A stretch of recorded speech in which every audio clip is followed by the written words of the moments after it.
मित्रों नमस्कार, मेरा नाम है राजेंद्र सिंह और आप देख रहे हैं व्यू पॉइंट विथ राजेंद्र। सामान्य अध्ययन श्रृंखला के अंतर्गत प्रस्तुत है 9वां अंक। अगर आपने अभी तक चैनल को सब्सक्राइब नहीं किया है तो प्लीज़ सब्सक्राइब करने के साथ ही बेल आइकन के बटन को ज़रूर दबा दें, जिससे आने वाली महत्वपूर्ण वीडियो की सूचना आपको सबसे पहले मिलती रहे। तो फिर आइए प्रश्नों को सॉल्व करते हैं। पहला प्रश्न है, संचार उपग्रह सदैव ए अपनी चाल से ही भ्रमण करते रहते हैं, बी स्थिर रहते हैं, सी भू स्थिर रहते हैं, डी अपना पथ एवं चाल बदलते रहते हैं। तो इसका सही उत्तर है सी भू स्थिर रहते हैं। ऐसे उपग्रह जो पृथ्वी के अक्ष के लंबवत तल में पश्चिम से पूरब की ओर पृथ्वी की परिक्रमा करते हैं तथा जिसका परिक्रमण काल पृथ्वी के परिक्रमण काल के बराबर होता है, भू स्थिर उपग्रह कहलाते हैं। सभी संचार उपग्रह भू स्थिर कक्षा यानी कि लगभग 36,000 किलोमीटर की ऊंचाई पर स्थापित किए जाते हैं। अगला प्रश्न है, निम्नलिखित पदार्थों में से किसकी चालकता तापमान के साथ बढ़ती है? ए तांबा, बी जर्मेनियम, सी चांदी, डी लोहा। तो इसका सही उत्तर है बी जर्मेनियम।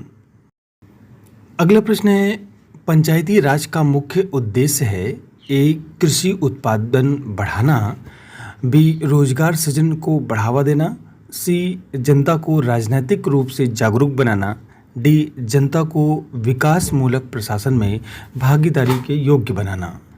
तो इसका सही उत्तर है डी ऑप्शन।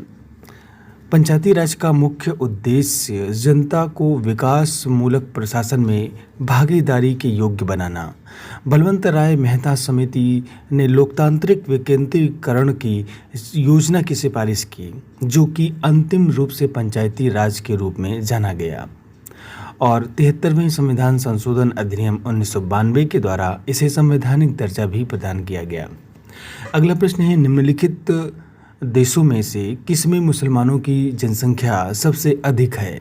ए बांग्लादेश, बी इंडोनेशिया, सी पाकिस्तान, डी ईरान। तो इसका सही उत्तर है बी इंडोनेशिया। विश्व में इंडोनेशिया में सर्वाधिक मुस्लिम आबादी है। इसके पश्चात क्रमशः पाकिस्तान एवं भारत में सर्वाधिक मुस्लिम संख्या निवास करती है। जीवाश्म नेशनल पार्क अवस्थित है ए केरला में, बी कर्नाटक में, सी मध्य प्रदेश में, डी छत्तीसगढ़ में। तो इसका सही उत्तर है सी मध्य प्रदेश में। जीवाश्म नेशनल पार्क मध्य प्रदेश के डिंडौरी जिले में स्थित है। यहाँ पर 40 से 150 मिलियन वर्ष पुराने जीवाश्म पाए गए हैं। अगला प्रश्न है, निम्नलिखित में से कौन सा अंतरिक्ष उड़ान में खाद्य पदार्थ के रूप में प्रयोग किया जाता है? ए नास्टॉक, बी क्लोरेला, सी यूलोथ्रिक्स, डी स्पायरोगायरा। तो इसका सही उत्तर है बी क्लोरेला। अंतरिक्ष उड़ान में अंतरिक्ष यात्रियों द्वारा खाद्य पदार्थ के रूप में प्रायः क्लोरेला का उपयोग किया जाता है।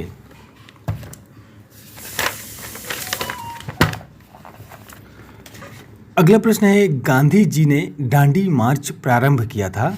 ए अंग्रेजों को भारत छोड़ने के लिए कहने हेतु, बी नमक कानून तोड़ने के लिए, सी विदेशी सामानों की बहिष्कार हेतु, डी हिंदू मुस्लिम एकता के लिए। तो इसका सही उत्तर है बी नमक कानून तोड़ने के लिए।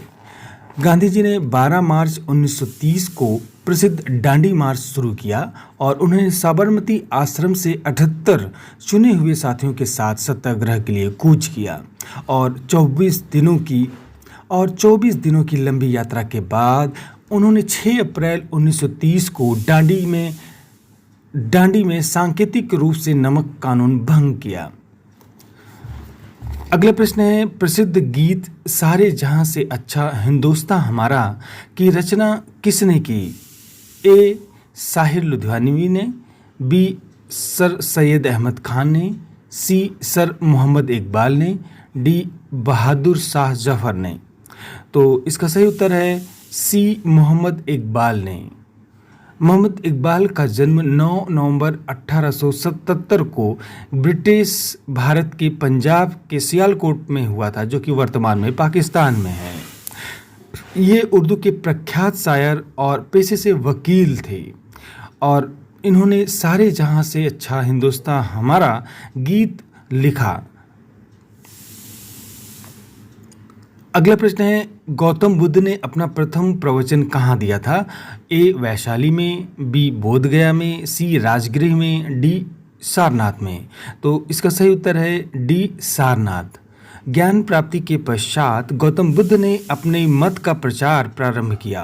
अरुवेला से वे ऋषिपत्तन यानी कि वर्तमान सारनाथ आए और यहाँ उन्होंने 5 ब्राह्मण सन्यासियों को पहला उपदेश दिया और इस प्रथम उपदेश को धर्म चक्र प्रवर्तन कहा गया। अगला प्रश्न है, सिंधु घाटी सभ्यता की विकसित अवस्था में निम्नलिखित में से किस स्थल में घरों में कुओं के अवशेष मिले हैं? ए हड़प्पा, बी कालीबंगा, सी लोथल, डी मोहनजोदड़ो। तो इसका सही उत्तर है डी मोहनजोदड़ो। सिंधु घाटी सभ्यता की विकसित अवस्था में प्रायः मोहनजोदड़ो के घरों में कुओं के अवशेष प्राप्त हुए हैं। अगला प्रश्न है, किस आंदोलन में वंदे मातरम भारतीय राष्ट्रीय आंदोलन शीर्षक गीत बना?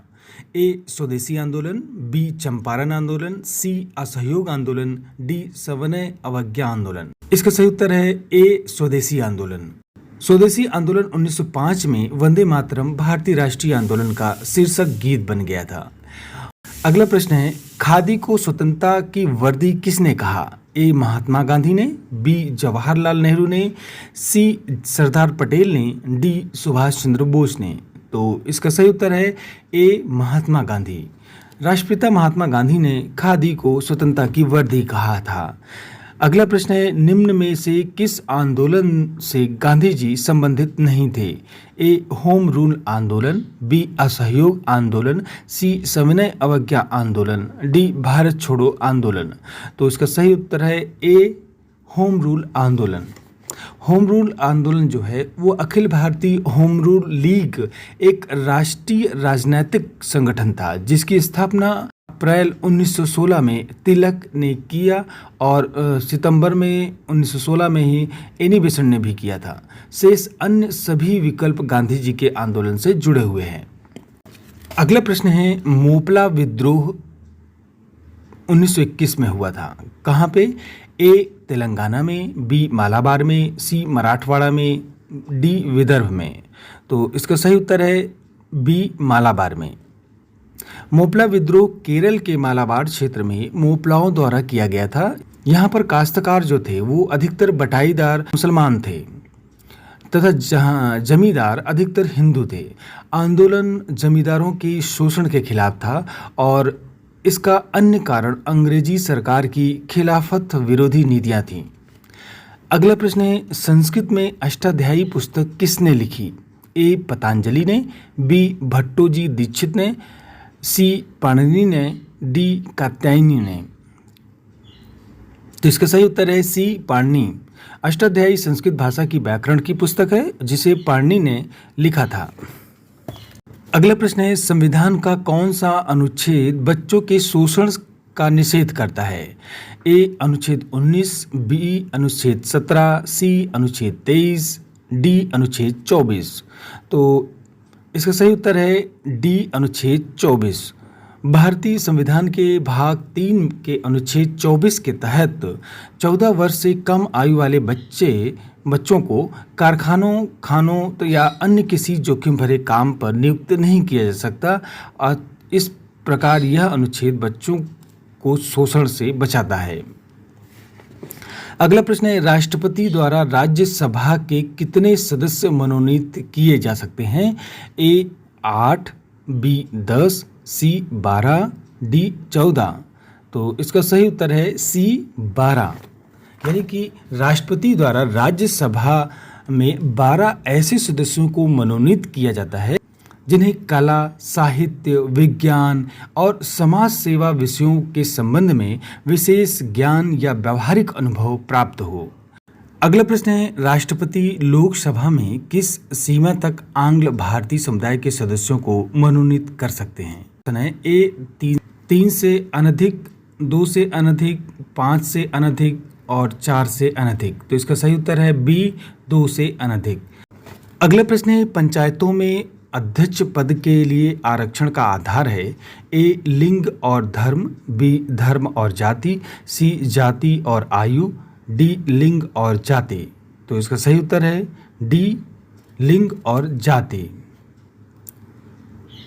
अगला प्रश्न है, हड़प्पा संस्कृति की उत्तरी सीमा का निर्धारण करता है ए राखीगढ़ी, बी मांडा, सी रोपड़, डी हड़प्पा। तो इसका सही उत्तर है बी मांडा। हड़प्पा संस्कृति की उत्तरी सीमा का निर्धारण जम्मू और कश्मीर में स्थित मांडा करता है।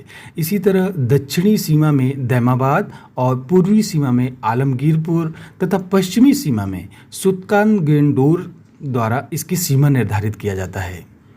अगला प्रश्न है, पवित्र गायत्री मंत्र जिस ग्रंथ में अंतर्विष्ट है वह है ए ऋग्वेद, बी यजुर्वेद, सी अथर्ववेद, डी सामवेद।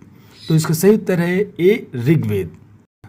पवित्र गायत्री मंत्र ऋग्वेद के तृतीय मंडल में है जिसकी रचना विश्वामित्र ने की थी। यह मंत्र सवित्र या सूर्य देवता को समर्पित है। अगला प्रश्न है, सम्राट हर्षवर्धन ने जिस स्थान पर राजधानी स्थापित की वह था ए पाटलिपुत्र, बी कन्नौज, सी दिल्ली, डी अयोध्या। तो इसका सही उत्तर है बी कन्नौज। सम्राट हर्षवर्धन ने कन्नौज में राजधानी स्थापित की थी। इसके पूर्व हर्षवर्धन की राजधानी थानेश्वर थी। हर्षवर्धन ने रत्नावली, नागानंद एवं प्रियदर्शिका नामक नाटक लिखे थे। निम्नांकित शासकों में आगरा को किसने राजधानी बनाया? वह था ए अलाउद्दीन खिलजी, बी सिकंदर लोदी, सी मुबारक शाह खिलजी, डी बहलोल लोदी। तो इसका सही उत्तर है बी सिकंदर लोदी। सिकंदर लोदी ने 1504 ईस्वी में आगरा की स्थापना की थी। उसने राजस्थान के शासकों पर अपने अधिकार को सुरक्षित रखने तथा व्यापारिक मार्गों पर नियंत्रण स्थापित करने को ध्यान में रखते हुए आगरा को राजधानी बनाया था। अगला प्रश्न है, जिस व्यक्ति ने कहा था हिनोज दिल्ली दूरस्थ यानी कि अभी दिल्ली दूर है वह थे ए अमीर खुसरो, बी निजामुद्दीन औलिया, सी फिरोज तुगलक, डी शेख सलीम चिश्ती। तो इसका सही उत्तर है बी निजामुद्दीन औलिया। निजामुद्दीन औलिया ने कहा था कि हुनूज दहली दूर अस्त यानी कि अभी दिल्ली दूर है। औलिया का यह कथन सुल्तान गयाजुद्दीन तुगलक को जवाब देते हुए कहा था। सुल्तान का औलिया से मनमुटाव हो गया था। अगला प्रश्न है, खिलाफत आंदोलन के साथ और कौन सा आंदोलन प्रारंभ किया गया था? ए स्वदेशी आंदोलन, बी होम रूल आंदोलन, सी सविनय अवज्ञा आंदोलन, डी असहयोग आंदोलन। तो इसका सही उत्तर है डी असहयोग आंदोलन। खिलाफत आंदोलन के साथ असहयोग आंदोलन प्रारंभ किया गया था और खिलाफत आंदोलन का वर्ष 1919 में तथा असहयोग आंदोलन 1 अगस्त 1920 को प्रारंभ हुआ था। तो फिर मित्रों, आज बस इतना ही। मिलते हैं अगले वीडियो में कुछ नए प्रश्नों के साथ। वीडियो को पूरा देखने के लिए बहुत बहुत धन्यवाद।